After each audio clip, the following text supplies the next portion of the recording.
যিহেতু অন্তিমটো নিৰ্বাচনী প্ৰচাৰৰ দিন আৰু এই মুহূৰ্তত মই উপস্থিত আছোঁ খুমটাইত আৰু খুমটাইৰ প্ৰাৰ্থী মৃণাল শইকীয়াই এই মুহূৰ্তত নিৰ্বাচনী যি ভ্ৰমণ এই নিৰ্বাচনী ভ্ৰমণত অংশগ্ৰহণ কৰিছে। এবাৰ যিহেতু ব্যতিক্ৰমী ধৰণে খুমটাই প্ৰাৰ্থীগৰাকীয়ে নিৰ্বাচনী ভ্ৰমণ কৰিছে, কেৱল প্ৰচাৰ চলোৱা নাই, নিৰ্বাচনী ভ্ৰমণত অংশগ্ৰহণ কৰিছে আৰু এই মুহূৰ্তত প্ৰাৰ্থীগৰাকীয়ে আহি ইয়াত উপস্থিত হোৱাৰ লগে লগে চাইকেল লৈ গাঁৱে ভূঞে সকলো গাঁৱৰ লোকসকল আহি উপস্থিত হৈছেহি আৰু প্ৰাৰ্থীগৰাকীক সহযোগিতা আগবঢ়াইছে। আজি যিহেতু অন্তিমটো দিন আৰু এই অন্তিমটো দিনত আহি ইয়াত উপস্থিত হৈছে সেই প্ৰাৰ্থীগৰাকী আৰু এই মুহূৰ্তত আমি নিউজ লাইভৰ দৰ্শকসকলক দেখুৱাইছোঁ পোনপটীয়াকৈ যিহেতু এইবাৰ প্ৰাৰ্থীগৰাকীয়ে নিৰ্বাচনী প্ৰচাৰ চলোৱা নাই, পুৱাই ওলাই আহে আৰু নিৰ্বাচনী ভ্ৰমণ কৰে।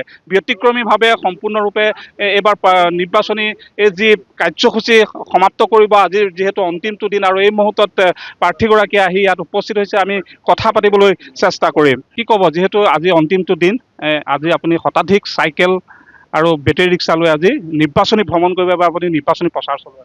হয়, আজি নিৰ্বাচনী প্ৰচাৰৰ শেষটো দিন আৰু আমাৰ খুমটাই সমষ্টিত 22টা গাঁও পঞ্চায়ত আছে।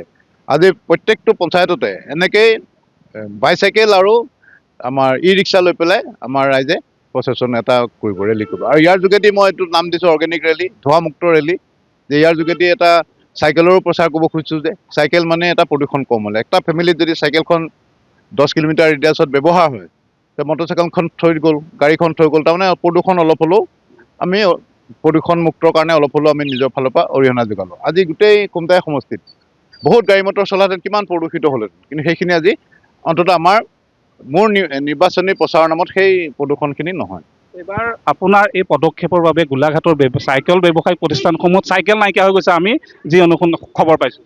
হয়, চাইকেলৰ বিক্ৰী অলপ বৃদ্ধি হৈছে, কাৰণ এজন চাইকেল দোকানে মোলৈ মিঠাই মাজতে পঠাই দিছিল যে আপোনাৰ কাৰণে আমাৰ চাইকেলৰ বেপাৰটো আগবাঢ়ি যায়, সেইকাৰণে ধন্যবাদ জনাই মিঠাই পঠাই দিছে। তেতিয়া মই গম পাইছোঁ। আজি দেখিছোঁ বহুত নতুন নতুন চাইকেল লৈ এইবিলাক নতুন চাইকেল লৈ পেলাই ওলাই আহিছে।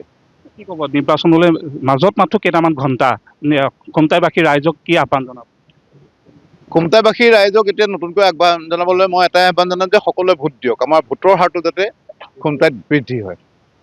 হয়, নিশ্চিতভাৱে ক'ব লাগিব যে আৰু এই মুহূৰ্তত প্ৰাৰ্থীগৰাকীয়ে এই নিৰ্বাচনী ভ্ৰমণ কৰিছে, এইবাৰ নিৰ্বাচনী প্ৰচাৰ চলোৱা নাই। মই এগৰাকী কাৰ্যকৰ্তাৰ ওচৰলৈ আহিছোঁ। কি ক'ব, চমুকৈ কেনেকুৱা লাগিছে আজি যিহেতু অন্তিমটো দিন? ভাল লাগিছে, সকলো ওলাই আহিছে যুৱক যুৱতী চাইকেল ৰেলীৰ বাবে, ভাল লাগিছে। চাইকেল চলোৱাৰ এক বিশেষ পৰিৱেশ সৃষ্টি হৈছে। হয় হয়, খুমটাইত সকলোৱে নতুন চাইকেল, এতিয়া চবে নতুন চাইকেল লৈছে, সকলোৱে চলাইছে, ভাল লাগিছে। আন এগৰাকীৰ ওচৰলৈ আহিছোঁ। দাদা চমুকৈ কি ক'ব, যিহেতু আজি খুমটাই বিধায়ক প্ৰাৰ্থীগৰাকীয়ে এবাৰ নিৰ্বাচনী প্ৰচাৰ ব্যতিক্ৰম? মৃণাল শইকীয়া ডাঙৰীয়া সদায় ব্যতিক্ৰম। এইটো গ্ৰীণ খুমটাই, ক্লিন খুমটাই। আমাৰ দেখিছে গ্ৰীণ ৱাৰিয়ৰ খুমটাই। আমাৰ খুমটাইখন গ্ৰীণ কৰি ৰাখিবৰ কাৰণে প্ৰদূষণমুক্ত হ'বই লাগিব, আৰু প্ৰদূষণমুক্তৰ কাৰণে বাইক গাড়ী নহয় চাইকেলে আটাইতকৈ ভাল।